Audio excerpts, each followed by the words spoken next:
2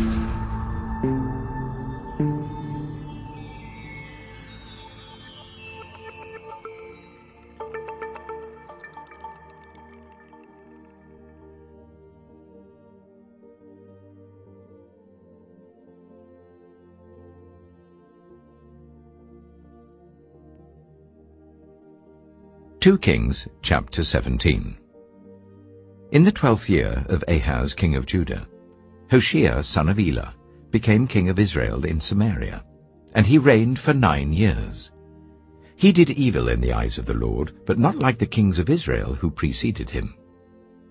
Shalmaneser king of Assyria came up to attack Hoshea, who had been Shalmaneser's vassal and had paid him tribute. But the king of Assyria discovered that Hoshea was a traitor, for he had sent envoys to So, king of Egypt, and he no longer paid tribute to the king of Assyria, as he had done year by year. Therefore Shalmaneser seized him and put him in prison. The king of Assyria invaded the entire land, marched against Samaria, and laid siege to it for 3 years. In the 9th year of Hoshea, the king of Assyria captured Samaria, and deported the Israelites to Assyria. He settled them in Halah, in Gozan, on the river Habor, and in the towns of the Medes. All this took place because the Israelites had sinned against the Lord their God, who had brought them up out of Egypt from under the power of Pharaoh, king of Egypt. They worshipped other gods, and followed the practices of the nations the Lord had driven out before them, as well as the practices that the kings of Israel had introduced. The Israelites secretly did things against the Lord their God that were not right. From watchtower to fortified city, they built themselves high places in all their towns.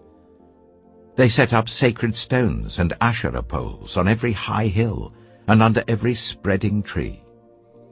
At every high place they burned incense, as the nations whom the Lord had driven out before them had done. They did wicked things that aroused the Lord's anger. They worshipped idols, though the Lord had said, "You shall not do this." The Lord warned Israel and Judah through all his prophets and seers, "Turn from your evil ways. Observe my commands and decrees, in accordance with the entire law that I commanded your ancestors to obey, and that I delivered to you through my servants the prophets." But they would not listen, and were as stiff-necked as their ancestors, who did not trust in the Lord their God. They rejected his decrees and the covenant he had made with their ancestors and the statutes he had warned them to keep. They followed worthless idols and themselves became worthless. They imitated the nations around them, although the Lord had ordered them, "Do not do as they do." They forsook all the commands of the Lord their God and made for themselves 2 idols cast in the shape of calves and an Asherah pole. They bowed down to all the starry hosts, and they worshipped Baal. They sacrificed their sons and daughters in the fire. They practiced divination and sought omens, and sold themselves to do evil in the eyes of the Lord, arousing his anger. So the Lord was very angry with Israel, and removed them from his presence. Only the tribe of Judah was left, and even Judah did not keep the commands of the Lord their God. They followed the practices Israel had introduced.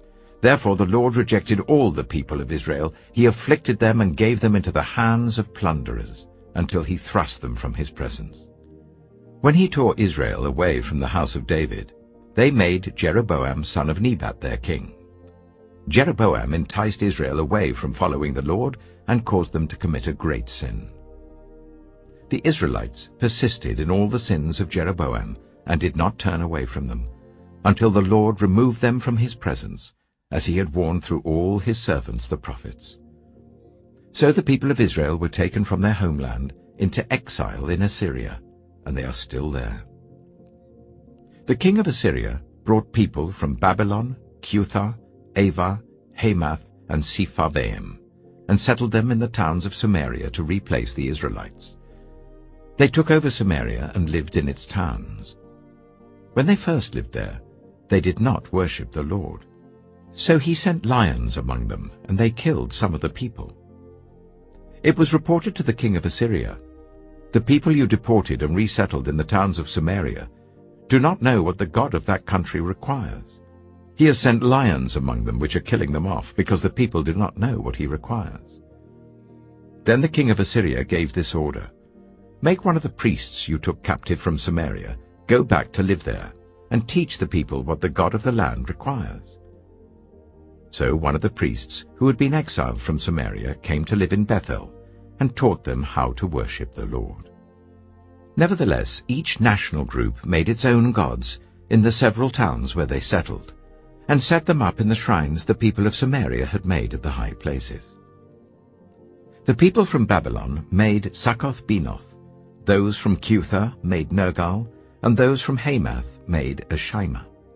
The Avites made Nibaz and Tartak, and the Sepharvites burned their children in the fire as sacrifices to Adramelech and Anamelech, the gods of Sepharvaim. They worshipped the Lord, but they also appointed all sorts of their own people to officiate for them as priests in the shrines at the high places. They worshipped the Lord, but they also served their own gods in accordance with the customs of the nations from which they had been brought. To this day they persist in their former practices. They neither worship the Lord nor adhere to the decrees and regulations, the laws and commands that the Lord gave the descendants of Jacob, whom he named Israel.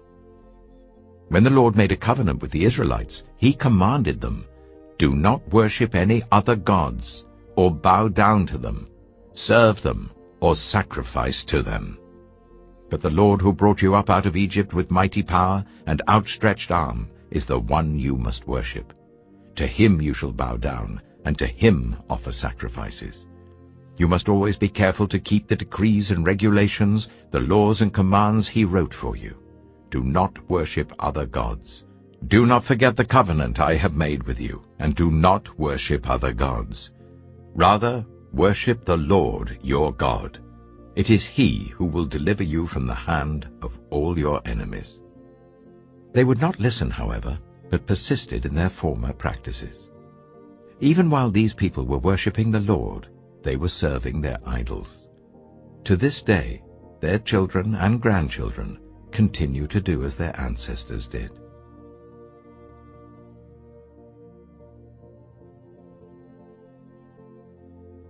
Mark chapter 15. Very early in the morning, the chief priests with the elders, the teachers of the law, and the whole Sanhedrin made their plans. So they bound Jesus, led him away, and handed him over to Pilate.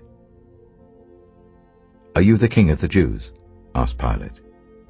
"You have said so," Jesus replied. The chief priests accused him of many things. So again Pilate asked him, "Aren't you going to answer? See how many things they're accusing you of."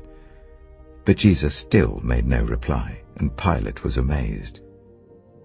Now it was the custom at the festival to release a prisoner whom the people requested. A man called Barabbas was in prison with the rebels who had committed murder in the uprising. The crowd came up and asked Pilate to do for them what he usually did.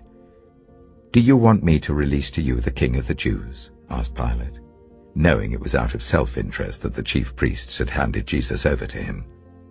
But the chief priests stirred up the crowd to get Pilate to release Barabbas instead. "What shall I do then with the one you call the king of the Jews?" Pilate asked them. "Crucify him," they shouted. "Why? What crime has he committed?" asked Pilate. But they shouted all the louder, "Crucify him." Wanting to satisfy the crowd, Pilate released Barabbas to them. He had Jesus flogged and handed him over to be crucified. The soldiers led Jesus away into the palace, that is, the praetorium, and called together the whole company of soldiers. They put a purple robe on him, then twisted together a crown of thorns and set it on him. And they began to call out to him, "Hail, King of the Jews!" Again and again they struck him on the head with a staff and spat on him. Falling on their knees they paid homage to him, and when they had mocked him, they took off the purple robe and put his own clothes on him. Then they led him out to crucify him. A certain man from Cyrene, Simon, the father of Alexander and Rufus, was passing by on his way in from the country, and they forced him to carry the cross. They brought Jesus to the place called Golgotha, which means the place of the skull. Then they offered him wine mixed with myrrh, but he did not take it. And they crucified him. Dividing up his clothes, they cast lots to see what each would get. It was 9 in the morning when they crucified him. The written notice of the charge against him read, "The King of the Jews." They crucified 2 rebels with him, one on his right and one on his left. Those who passed by hurled insults at him, shaking their heads and saying, "So, you who are going to destroy the temple and build it in 3 days, come down from the cross and save yourself." In the same way the chief priests and the teachers of the law mocked him among themselves. "He saved others," they said, "but he can't save himself. Let this Messiah, this King of Israel, come down now from the cross, that we may see and believe." Those crucified with him also heaped insults on him. At noon, darkness came over the whole land until 3 in the afternoon. And at 3 in the afternoon Jesus cried out in a loud voice, "Eloi, Eloi, lama sabachthani," which means, my God, why have you forsaken me?" When some of those standing near heard this, they said, "Listen, he's calling Elijah." Someone ran, filled a sponge with wine vinegar, put it on a staff, and offered it to Jesus to drink. "Now leave him alone. Let's see if Elijah comes to take him down," he said. With a loud cry, Jesus breathed his last. The curtain of the temple was torn in 2 from top to bottom. And when the centurion, who stood there in front of Jesus, saw how he died, he said, "Surely this man was the Son of God." Some women were watching from a distance. Among them were Mary Magdalene, Mary the mother of James the younger and of Joseph, and Salome. In Galilee these women had followed him and cared for his needs. Many other women who had come up with him to Jerusalem were also there. It was Preparation Day, that is, the day before the Sabbath. So as evening approached, Joseph of Arimathea, a prominent member of the council who was himself waiting for the kingdom of God, went boldly to Pilate and asked for Jesus' body. Pilate was surprised to hear that he was already dead. Summoning the centurion, he asked him if Jesus had already died. When he learned from the centurion that it was so, he gave the body to Joseph.